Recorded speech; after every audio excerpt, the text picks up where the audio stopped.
Welcome back to the Reap and Rise Roadmap.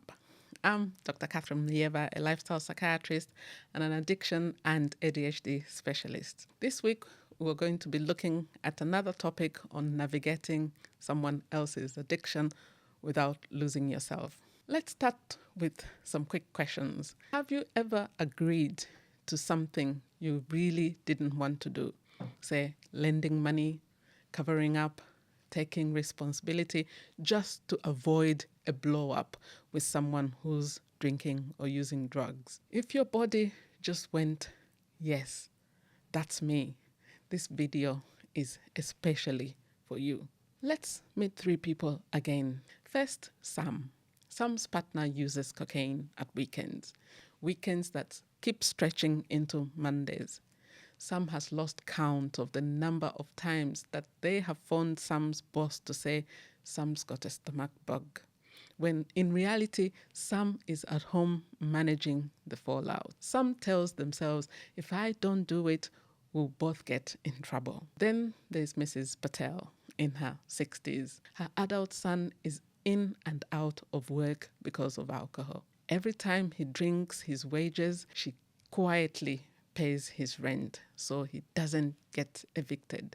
She lies to the rest of the family because she's terrified they'll judge him and her. And then there's Danny, 22 years old. Danny's older brother uses cannabis and pills at night.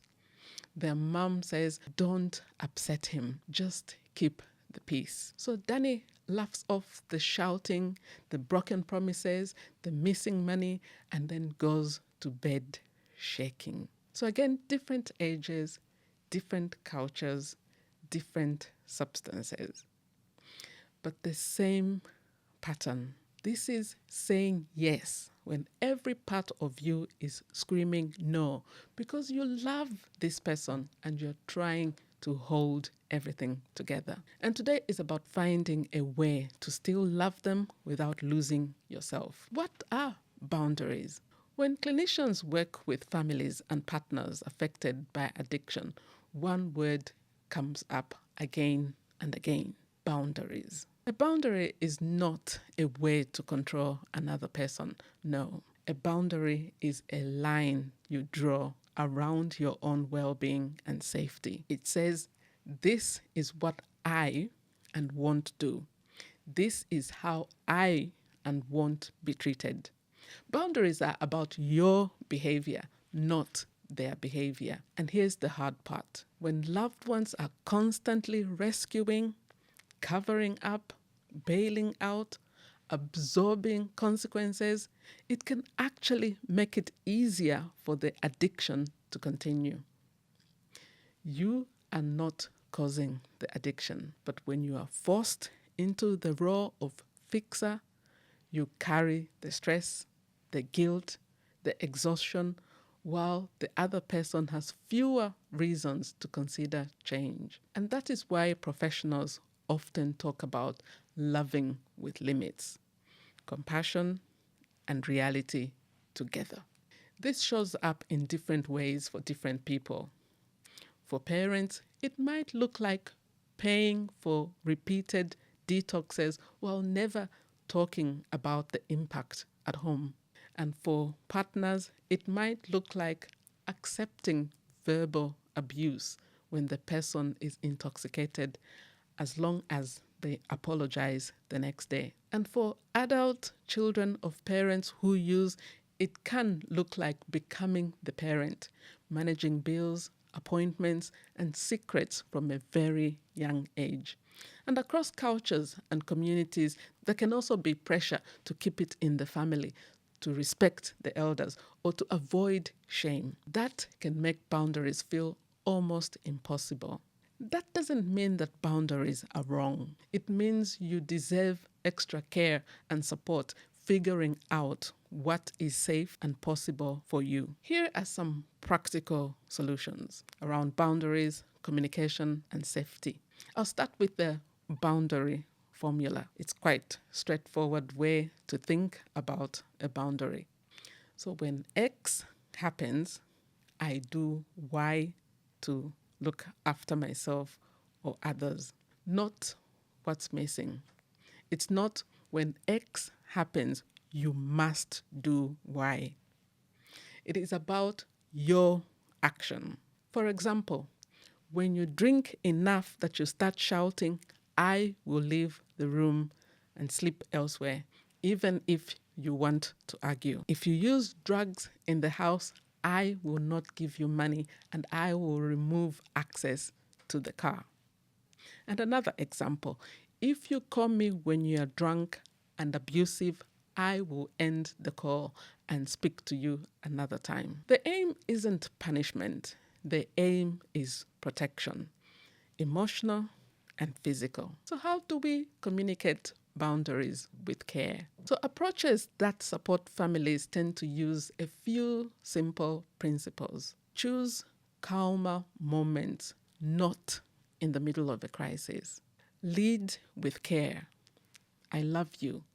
I'm worried about you. And be specific about the behavior and not labels, and link it to impact. When this happens, this is how it affects me, the children, or the work. And offer a realistic next step forward to help. And here's what that might sound like. I care a lot about you. When you drink to the point that you're slurring and we argue, I feel scared and exhausted. I've decided I won't stay in the room when that happens. I would really like us to get help with this. I would be willing to go with you to talk to the doctor or a service. You don't need perfect words. The care ingredients are care, clarity, and a genuine offer of support, not lecturing.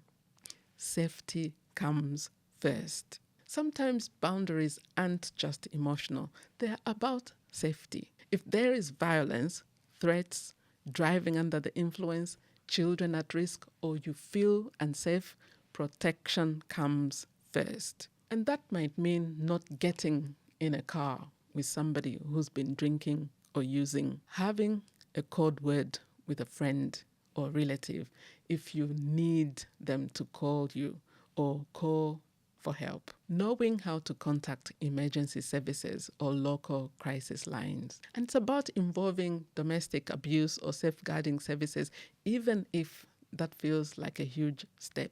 And asking for help in these situations is not a betrayal. It is necessary action of care. And expect mixed reactions. Even when you speak kindly and calmly, boundaries aren't always welcomed. You may see anger, minimizing, blame, or guilt tripping. That doesn't mean you're doing a wrong thing. It means the system is used to you bending to keep the peace. Holding boundaries is a skill. It's built over time, not in one brave conversation. And just a comment on resources and signposting. You do not have to do this alone. Support exists for you, not just for the person who is using. So your doctor or your primary care provider can help with stress, sleep, anxiety, and referrals for counseling or for carer support. And then family-focused addiction and carers organization often offer groups and one-to-one support where you can practice conversations and plan boundaries and fits in your culture, faith, gender, and your family role. And then there are helplines, which I'll add to the show notes, as well as online communities where you can get help and hear how others are navigating the very complex situations. And if boundaries raise safety concerns, domestic abuse and safeguarding services can help you think through the safe options. And whatever your age, background, gender, or relationship to the person who is using, you are entitled to safety and to a life that is bigger than someone else's addiction. So today has been about loving without losing yourself. What boundaries really are, why they matter, and how to start putting them into words. So next time we'll talk about what happens when helping starts to hurt, and codependency enabling, and how to reclaim parts of your life that addiction has slowly taken over. You don't have to disappear to keep someone else afloat. So until next time, keep safe and remember, you are not alone. Support is available. Do have a look at the show notes for links to relevant support in different areas of the country.